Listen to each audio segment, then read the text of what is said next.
भारतीय आर्थिक विकास वाली बुक से चैप्टर नंबर 2 के बारे में आज हम बताने जा रहे हैं आपको। चैप्टर नंबर 1 ऑलरेडी आपको बता चुका हूँ, डिस्क्रिप्शन में देखिए लिख दिया होगा।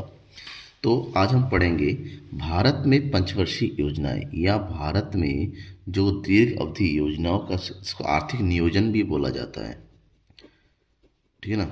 वो क्या है, वो कब से शुरू हुआ, उसकी विशेषताएं क्या रही, उससे क्या इंडिया को फ़ायदा हुआ, उसमें क्या क्या काम किया गया, इन सब चीज़ों के बारे में डिटेल से हम पढ़ने वाले हैं, ठीक है। बने रहिएगा, लास्ट तक छोड़ करना नहीं है। तो सबसे पहले हमें ये समझना है कि आखिर आर्थिक नियोजन होती क्या है, आखिर प्लानिंग क्या होता है, भारत में प्लानिंग की जरूरत ही क्यों पड़ी। ध्यान में रखिएगा कि आर्थिक नियोजन एक ऐसी प्रणाली से जिसमें एक केंद्रीय योजना संगठन एक समयावधि के लिए लक्ष्यों का निर्धारण करता है और इन लक्ष्यों की प्राप्ति के लिए कार्यक्रम और नीतियों का निर्धारण करता है। भारत अभी आज़ादी हुआ था 1947 में, और भारत की अर्थव्यवस्था बिल्कुल यूँ कहें बेकार थी, शून्य थी, जीरो थी, और हमें जीरो से आगे बढ़ना था। हमारे पास एग्रीकल्चर सेक्टर बर्बाद हो चुका था, हमारी इंडस्ट्री बर्बाद थी, हमारा अंतर्राष्ट्रीय व्यापार बेकार था, हमारे यहाँ पर खाने के लाले पड़े थे, गरीबी हद से ज़्यादा थी, बेरोजगारी। तो इन उद्योगों के नाम पे कुछ भी नहीं हुआ, तो उद्योगों का विकास नहीं हुआ। तो इन सबको सुधारने के लिए योजनाओं की जरूरत थी, क्योंकि बिना योजना के हम आगे बढ़ नहीं सकते। तो इसके लिए एक ऐसे संगठन की जरूरत है जो योजनाओं को बना सके। तो इन संगठनों के द्वारा जो भी नीतियाँ, जो भी कार्यक्रम तय किया जाता है देश के विकास के लिए, देश के उन्नति के लिए, उन कार्यक्रम को आर्थिक नियोजन के नाम से जानते हैं। और इस नियोजन को सही करने के लिए भारत में योजना आयोग का गठन किया गया, और योजना आयोग ने जो है योजनाओं के बारे में क्या कहा वो देखिए। नियोजन अनिवार्य रूप से परिभाषित सामाजिक लक्ष्यों के अनुसार विभिन्न साधनों के अधिकतम सामाजिक लाभ के लिए संगठित और उपयोग करने की एक प्रणाली है। एक ऐसी व्यवस्था जिससे देश के संपूर्ण विकास किया जा सके, देश में उत्पादकता स्तर को, देश में जीडीपी ग्रोथ रेट को बढ़ाया जा सके। भारत में अगर आर्थिक नियोजन की अगर बात की जाए तो भारत में सबसे पहले आर्थिक नियोजन के सुझाव जो है पीसी महालनोबिस ने दिया था। और उन्होंने कहा था कि भारत में आर्थिक विकास के लिए योजना आयोग का गठन होना जरूरी है। उस समय देश के प्रथम प्रधानमंत्री थे जवाहरलाल नेहरू जी। जवाहरलाल नेहरू जी ने कमीशन आयोग का गठन करवाया, और कमीशन आयोग का गठन हुआ 15 मार्च 1950 को, ठीक है ना, जिसके अध्यक्ष कौन थे, पीसी महालनोबिस। उसके बाद योजना आयोग को क्रियान्वयन किया गया, और योजना आयोग का जो अध्यक्ष बनाया जाता है वो बनाया जाता है प्रधानमंत्री को। हर वर्ष देश का प्रधानमंत्री होता है जवाहरलाल नेहरू को, ठीक है ना जो। और पीसी महालनोबिस के कारण योजना आयोग का स्वरूप सामने आया, इसलिए पीसी महालनोबिस को भारत में योजना आयोग का पिता भी कहा जाता है, ध्यान रखिएगा। अब एक बात अलग है कि ये जो योजना जो लागू हुआ था 1 अप्रैल 1951 में लागू हुआ था, पहला वाला, क्योंकि इसको पंचवर्षीय, उसमें 5 वर्ष के लिए योजनाएं बनाई जाती थी, ठीक है ना। पंचवर्षीय योजनाएं कहा जाता है इसको, क्योंकि 5 साल की योजनाएं बना के विकास किया जाता था, ठीक है ना, दीर्घकालीन योजना कहते हैं इसको। अब इसके बारे में कुछ पॉइंट हम और पढ़ लेते हैं कि ये ध्यान में रखना है कि जो योजना आयोग है बाद में सरकार बदली 2014 में, तो 13 अगस्त 2014 में भारत सरकार ने योजना आयोग को भंग कर दिया, कहा इसकी अब ज़रूरत नहीं है। जिस समय इसकी ज़रूरत थी उसमें इसने अच्छा काम किया। बाद में जनवरी 2015 में योजना आयोग की जगह पर नीति आयोग का गठन किया गया, और इस समय प्रधानमंत्री थे नरेंद्र मोदी। उन्होंने जो है योजना आयोग के बदल कर उसको नीति आयोग कर दिया गया, इसका गठन किया गया, जिसका काम होता है देश के विकास के लिए सुझाव देना। अब कुछ अन्य बातें कि भारत में योजना आयोग का जनक किसको कहा जाता है, प्रोफेसर पीसी महालनोबिस को, ठीक है ना। पहली पंचवर्षीय योजना कब शुरू हुई थी, 1 अप्रैल 1951 से लेकर 31 मार्च 1956 तक। अंतिम जो है पंचवर्षीय योजना जिसको कहते हैं 12वीं पंचवर्षीय योजना, ये 1 अप्रैल 2012 से 31 मार्च 2017। इसके बाद कोई भी पंचवर्षीय योजना का शुरुआत नहीं हो, क्योंकि पंचवर्षीय योजना का जो योजना आयोग है इस समय क्या कर दिया गया, भंग कर दिया, खत्म कर दिया, उसकी जगह नीति आयोग हो गया, ठीक है। तो योजना आयोग का गठन करते वक्त तय कर दिया कि योजना आयोग कौन कौन से काम करेगी। तो कुछ प्रमुख कार्य भी है। योजना आयोग का पहला काम होता है संसाधनों का आकलन करना कि देश में कितनी संसाधन है, और दूसरा, संसाधनों के प्रभावी उपयोग के लिए पंचवर्षीय योजनाओं का निर्माण करना कि जो हमारे पास संसाधन है उपयोग के, उन संसाधनों का उपयोग किस प्रकार से किया जाए उसके लिए योजनाएं तैयार करना कि किन संसाधनों का प्रयोग किन कार्यों में किया जाएगा, कितना किया जाएगा। प्राथमिकताओं का निर्धारण करना और योजनाओं के लिए संसाधनों का आवंटन करना। ये भी देखना सबसे पहले किन आवश्यकताओं की पूर्ति करनी है, किन जरूरतों को पूरा करना है, इसके लिए किस उसके संसाधनों की आवश्यकता पड़ेगी, उसका आवंटन करना। योजनाओं के सफल कार्यान्वयन के लिए आवश्यक मशीनरी का निर्धारण करना, इसकी पूरा मैकेनिज्म बनना, एक सही प्रणाली का विकास करना कि किस प्रकार से कार्य किया जाए, कौन करेगा, किस तरीके से होगा। ये पूरी प्लानिंग का हिस्सा होता है, योजना आयोग द्वारा तय किया जाता है। योजनाओं की प्रगति का आवधिक मूल्यांकन करना, एक समय के बाद, ठीक है ना, योजनाओं को मूल्यांकन भी किया जाता है कि जो हमने प्लानिंग तैयार की, जिससे सबसे कार्य किए, क्या उसका रिजल्ट सही आया, तो इस रिजल्ट का एवोल्यूशन करना भी जरूरी होता है। तो योजना आयोग जो है योजनाओं की प्रगति का मूल्यांकन भी करती है। ठीक है, अब हम बात करेंगे सबसे इम्पोर्टेंट टॉपिक इस चैप्टर का, ठीक है ना, भारतीय नियोजन के लक्ष्य या उद्देश्य। कौन कौन से प्रमुख लक्ष्य थे, मतलब क्योंकि बिना लक्ष्य के तो काम होता नहीं है, तो लक्ष्य निर्धारित किए गए। अब योजना आयोग की जो लक्ष्य है वो दो तरीके के हैं, एक है दीर्घकालीन लक्ष्य और एक है अल्पकालीन लक्ष्य। दीर्घकालीन लक्ष्य जिसको सामान्य लक्ष्य भी कहा जाता है, जिसको सर्वकालीन लक्ष्य कहा जाता है, मतलब सबके लिए एक जैसा, जिसका मेन मोटिव होता है। और अल्पकालीन लक्ष्य का मतलब होता है विशिष्ट उद्देश्य, जो केवल जो उस योजनाओं से संबंधित था, ठीक है ना, मतलब 5 वर्षीय योजनाओं से संबंधित कि विशिष्ट तरीके से उस योजनाओं में किस चीज़ का ध्यान रखा जाएगा। ये तो कॉमनली हर योजना में इसका ध्यान रखना है, लेकिन क्योंकि हर योजना में हमें, क्योंकि देश का समुचित विकास करना था, तो एक एक योजना का, एक एक 5 वर्षीय योजना का एक एक अलग अलग लक्ष्य निर्धारित किया गया जिसको अचीव करना था। ठीक है, तो इसके बारे में बातें पढ़ेंगे। पहले हम दीर्घकालीन लक्ष्यों की बात कर लेते हैं, जिसको बोलते हैं सामान्य उद्देश्य। तो भारत में नियोजन के जो सामान्य उद्देश्य है उसमें सबसे पहला है आर्थिक विकास दर की वृद्धि करना। योजना का, क्योंकि हमारे यहाँ पर उत्पादकता की बहुत ज़्यादा कमी थी, तो सबसे पहले जरूरी था कि देश की आर्थिक विकास दर को क्या किया जाए, बढ़ाया जाए। और आर्थिक विकास दर को बढ़ाने के लिए किस चीज़ को बढ़ाने की जरूरत है, उत्पादकता को, ठीक है ना, उत्पादन बढ़ाने की जरूरत है। उत्पादन बढ़ेगा तभी जीडीपी बढ़ेगी, और जीडीपी के बढ़ाना बहुत ज़्यादा जरूरी है, क्योंकि जीडीपी बढ़ेगी तभी लोगों की आय में वृद्धि होगी। ठीक है ना, ये पहला लक्ष्य था। दूसरा, पूर्ण रोजगार। किसी भी देश की विकास का सबसे पहला दूसरा जो सबसे इम्पोर्टेंट चीज़ होता है वो रोजगार में वृद्धि, क्योंकि लोगों के पास रोजगार होगा तो तभी लोग जो है इनकम कर पाएंगे, लोग आय करेंगे तभी उनका व्यय बढ़ेगा, और तभी जब व्यय बढ़ेगा तभी उत्पादन भी बढ़ेगा। तो इसलिए देश में रोजगार को बढ़ाना भी सरकार का एक प्राथमिक और सबसे इम्पोर्टेंट कार्य था, और जिसका क्रियान्वयन केवल योजना के द्वारा ही हो सकता था। ठीक है। थर्ड, आत्मनिर्भरता। अब क्या है, देश में अपनी ज़रूरतों का मैक्सिमम सामान जो है आयात किया जाता था उस टाइम, ठीक है ना, क्योंकि हमारे यहाँ पर उत्पादन होता नहीं था, हमारे यहाँ पर फैक्ट्रियाँ थी नहीं, उद्योगों का विनाश हो चुका था, कृषि, तो ऐसे में मैक्सिमम आयात था। तो सरकार ने कहा कि आयात की जगह पर उसका उत्पादन अपने यहाँ पर ही करेंगे ताकि आत्मनिर्भर बन सके। हमें इतना उत्पादन करना है ताकि हमें विदेशों से आयात ना करना पड़े। तो आत्मनिर्भरता एक प्रमुख उद्देश्य बन गया। आर्थिक स्थिरता, देश की अर्थव्यवस्था स्थिर रहे, ठीक है ना, देश की अर्थव्यवस्था में स्फीति और अपस्फीति को कंट्रोल रखा जा सके, ठीक है ना, जिससे देश की विकास में लोगों की इनकम में किसी प्रकार से कोई जो है फर्क ना पड़े। इसके लिए आर्थिक विकास एक प्रमुख उद्देश्य के रूप में सामने आया। आधुनिकीकरण, देखिए देश का विकास करना जरूरी है, उत्पादन जरूरी है, और उन सब के लिए जरूरी है टेक्नोलॉजी, तकनीक, ठीक है ना, क्योंकि देश ने मिश्रित अर्थव्यवस्था को अपनाया, और एक तरीके से क्लोज्ड इकोनॉमी ही थी, लेकिन उसके बावजूद भी मॉडर्नाइजेशन होना जरूरी था। तो देश में तकनीक की वृद्धि कैसे हो, तकनीक का विकास किस, इसलिए उन्होंने आधुनिकीकरण के लक्ष्य को रखा कि हम मैक्सिमम तकनीक को अपनाएंगे, विदेशों से चाहे आयात ना करना पड़े। और नेक्स्ट है समान वितरण। देश का विकास तब तक नहीं हो सकता जब तक देश के संसाधनों का एक समान वितरण ना हो, कि संसाधनों का फ़ायदा उन लोगों की भी पहुँचे और देश में बहुत से बहुत ज़्यादा गरीब है, बहुत ही ज़्यादा पिछड़े हैं।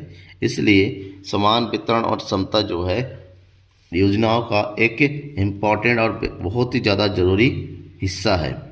तो ये तो रहे 6 आपके मोस्ट इम्पॉर्टेंट जो होता है सामान्य उद्देश्य, और इन उद्देश्यों के बारे में एग्जाम में अक्सर पूछा जाता है। तो अब हम बात करते हैं विशिष्ट उद्देश्य।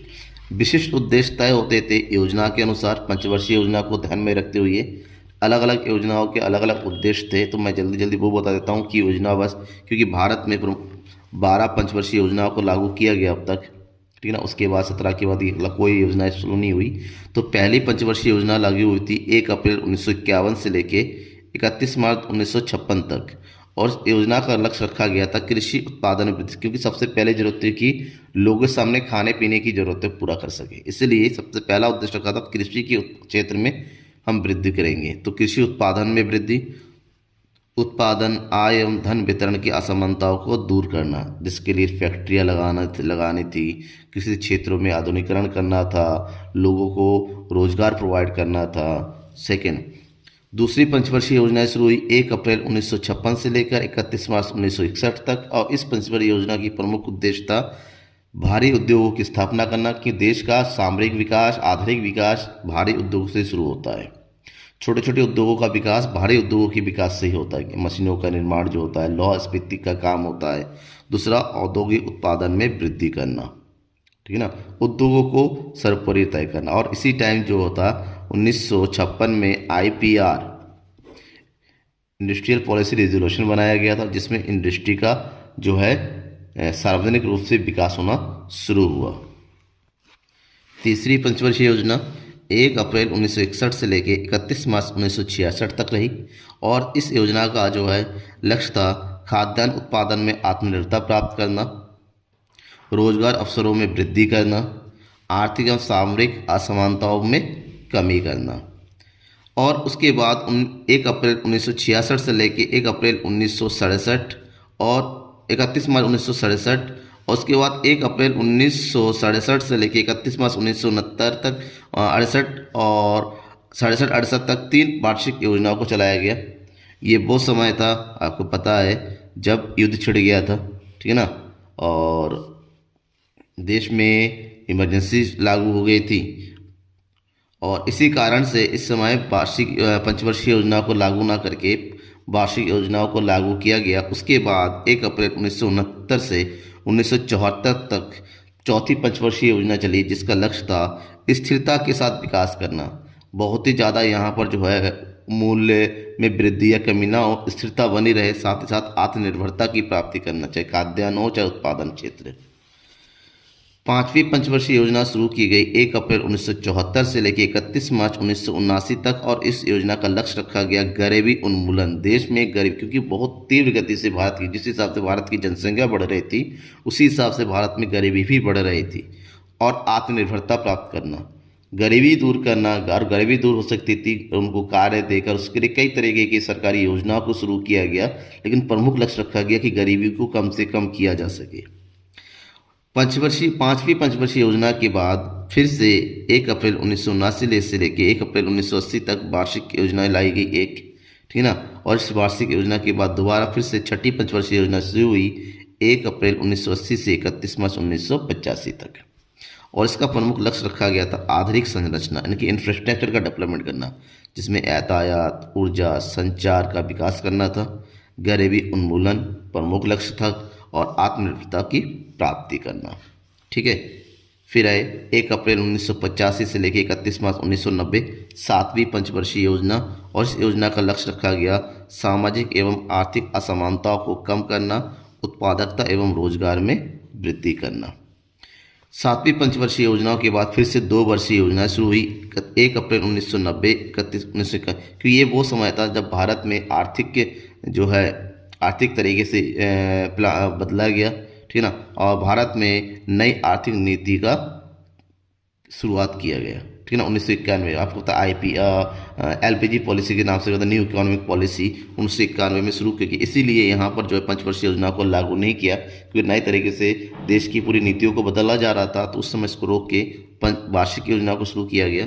फिर 8वीं पंचवर्षीय योजना शुरू हुई 1 अप्रैल 1992 से लेकर 31 मार्च 1997 तक, और इसका प्रमुख लक्ष्य रखा गया था प्रारंभिक शिक्षा को सर्वव्यापक बनाना, सबके लिए शिक्षा अभियान शुरू किया गया, सर्व शिक्षा अभियान इस टाइम, रोजगार का सृजन करना, जन सहयोग के साथ जनसंख्या नियंत्रण शुरू करना, और कृषि को आत्मनिर्भर और निर्यात परक बनाना, यानी कृषि केवल खुद के उत्पादन के लिए करते थे, बाद में इसका उत्पादकता बढ़ाने के लिए भी जोर दिया गया। 9वीं पंचवर्षीय योजना शुरू हुई 1 अप्रैल 1997 से लेकर 31 मार्च 2002 तक, और इस योजना का लक्ष्य था न्यायपूर्ण वितरण व समानता के साथ विकास करना, रोजगार में वृद्धि करना, जीवन की गुणवत्ता में सुधार करना और बहुआयामी आत्मनिर्भरता पर बल देना। 1 अप्रैल 2002 से 31 मार्च 2007 तक 10वीं पंचवर्षीय योजना चली, जिसका प्रमुख लक्ष्य था मानव विकास करना, लोगों की जीवन की गुणवत्ता की सुधार लाना, प्रति व्यक्ति आय में वृद्धि करना, कीमत स्थिरता के साथ समृद्धि करना और असमानताओं में कमी करना। गरीबी और अमीरी के बीच में जो असमानता की खाई बढ़ती चली जा रही थी, उसको कम करना। 1 अप्रैल 2007 से लेके 31 मार्च 2012 तक 11वीं पंचवर्षीय योजना चली, और इस योजना के अंतर्गत संहित विकास रणनीति तैयार किया गया, किस तरीके से जो है सामरिक विकास किया जा सके। निर्धनता अनुपात में कमी करने का प्रमुख लक्ष्य रखा गया था। उच्च गुणवत्ता युक्त रोजगार का सृजन करना, साक्षरता दर में वृद्धि करना और आधुनिक संरचना मतलब इंफ्रास्ट्रक्चर और पर्यावरण संरक्षण के लिए काम करना। और उसके बाद आया अंतिम पंचवर्षीय योजना 1 अप्रैल 2012 से लेकर 31 मार्च 2017 तक चली थी। उसके बाद किसी भी पंचवर्षीय योजना को लागू नहीं किया गया। इसके अंतर्गत जो लक्ष्य रखा गया था गैर कृषि क्षेत्र में नए रोजगार अवसरों का सृजन करना। गैर कृषि क्षेत्र का मतलब कृषि से जुड़ी हुई जैसे दूसरे क्षेत्र में, जैसे मत्स्य पालन हो गया, पशुपालन हो गया, मतलब कृषि को छोड़ के किसी और सेक्टर में। निर्धनता अनुपात में कमी करना, ऊंची विकास दर को प्राप्त करके स्थिरता के साथ बनाए रखना। ठीक है ना, ये प्रमुख लक्ष्य थे जिसको हम विशिष्ट उद्देश्य कहते हैं, जो कि योजना के अनुसार पंचवर्षीय योजनाओं के साथ साथ बदलती रही। ठीक है ना। अब बात करते हैं 1991 तक भारत में आर्थिक योजना की क्या विशेषताएं थी रही, क्योंकि 1991 में जाके जो है भारत में नई आर्थिक नीति का जो सृजन हुआ था, बनाया गया था, उसमें जो है वृद्धि दर अचानक बढ़ गई और कई तरीके से हमारी पूरी पॉलिसी बदल गई। और ध्यान में रखते हैं कि 91 तक भारत में सार्वजनिक क्षेत्र पर अत्यधिक निर्भरता थी। भारत में प्रत्येक क्षेत्र में हर एक नीति में सार्वजनिक क्षेत्र का आगे बढ़ाया गया था। यहाँ प्राइवेट क्षेत्र की वो नहीं थी, लेकिन फिर भी प्राइवेट क्षेत्र के ज़्यादा सार्वजनिक क्षेत्र का अधिक विकास किया गया। निजी क्षेत्र का जो विकास हुआ वो नियंत्रित हुआ। यहाँ पर लाइसेंस बना लेना कंपलसरी कर दिया गया था, कोटा सिस्टम लागू कर दिया, जिससे निजी क्षेत्र का विकास नहीं हो पाया। लघु उद्योगों को संरक्षण प्रदान किया गया, भारी उद्योगों का नियमितीकरण किया गया। और लघु उद्योगों को संरक्षण करना, भारी उद्योगों का नियंत्रित करना एक तरीके से आगे जाके ये नुकसान ही साबित हुआ। देश में भारी उद्योगों का योजनाबद्ध तरीके से विकास किया गया, जहाँ जिस क्षेत्र की जरूरत है उसका जो है विकास किया गया। भारी भारी उद्योगों की स्थापना की गई। विदेशी प्रतियोगिता से संरक्षण कर दिया, भारत को क्लोज इकोनॉमी बना दिया गया। विदेशी प्रतियोगिता की विदेशी कंपनियों को भारत में निवेश करने की जो प्रतिबंध लगा दिया गया। ठीक है ना, निर्यात प्रतिबंध लगा दिया गया। आयात प्रतिस्थापन पर फोकस किया गया। मैक्सिमम सरकार का ये ध्यान था कि जो चीज़ हम आयात करते आयात ना करना पड़े, उसका उत्पादन हम देश के अंदर ही कर सके। विदेशी पूंजी पर प्रतिबंध, विदेशी इन्वेस्टमेंट को निवेश को मना कर दिया गया किसी तरीके से। और केंद्रीकृत योजना सारा काम जो है केंद्रीय योजनाओं के अंतर्गत होती थी। इसका मतलब केंद्र सरकार के हाथों में था सब कुछ। ठीक है, अब बात करते हैं इसकी क्या सफलता थी, क्योंकि देश की सामरिक अभी 1947 में आज़ाद होने के बाद हमारे अंदर डर था कि कहीं दोबारा अगर प्राइवेट निजी क्षेत्र को आगे बढ़ा दिया गया था, किसी दूसरी कंपनी के हाथों हम गुलाम ना बन जाएं और देश की अर्थव्यवस्था उनके हाथों में ना चली जाए। इस देश में जो है प्राइवेट सेक्टर को नियंत्रित करके सार्वजनिक क्षेत्र को आगे बढ़ाया गया। अब इस योजना की सफलता क्या थी? इस योजना के थ्रू पंचवर्षीय योजना से राष्ट्रीय आय में वृद्धि हुई। ठीक है ना, जहाँ 1947 में हमारे भारत की वृद्धि दर 1% के आसपास थी, वो वृद्धि दर बढ़ के जो है लगभग 5 से 6% तक पहुँच गई। प्रति व्यक्ति आय में वृद्धि हुई, जहां 516 रुपये प्रति व्यक्ति आय थी वहां पर ये बढ़ के लगभग 12,000 के आसपास पहुंच गई। देश में बचत और निवेश में, क्योंकि लोगों की आय में वृद्धि होगी तो बचत में भी वृद्धि होगी और निवेश में भी वृद्धि होगी, तो नए देश में निवेश की दर बढ़ने लगी। कृषि में संस्थागत और तकनीकी परिवर्तन आया। कृषि पहले परंपरागत थी, बारिश के ऊपर निर्भर थी, सिंचाई के साधन नहीं थे, तकनीक नहीं था, लेकिन सरकार की योजना की बदौलत कृषि में भी काफ़ी सुधार हुआ, सिंचाई के साधन की व्यवस्था की गई। ठीक है ना। कृषि में तकनीक की व्यवस्था, उनके लिए पूंजी का प्रबंध कराया गया, साख का प्रबंध कराया गया, अच्छे बीज उपलब्ध कराए गए, और जिससे कृषि उत्पादकता में भी अच्छी खासी वृद्धि हुई। आर्थिक आधारभूत संरचना का विकास हुआ, जिसको इंफ्रास्ट्रक्चर के नाम से बताया जाता है। ऊर्जा के क्षेत्र में, कम्युनिकेशन के क्षेत्र में, ठीक है ना, परिवहन के क्षेत्र में काफ़ी वृद्धि हुई, नई नई सड़कों का निर्माण हुआ। ठीक है। उसके बाद जो है कम्युनिकेशन सिस्टम का डेवलपमेंट हुआ, सामाजिक आधारित इसको शिक्षा के क्षेत्र में विकास किया हुआ। ठीक है ना।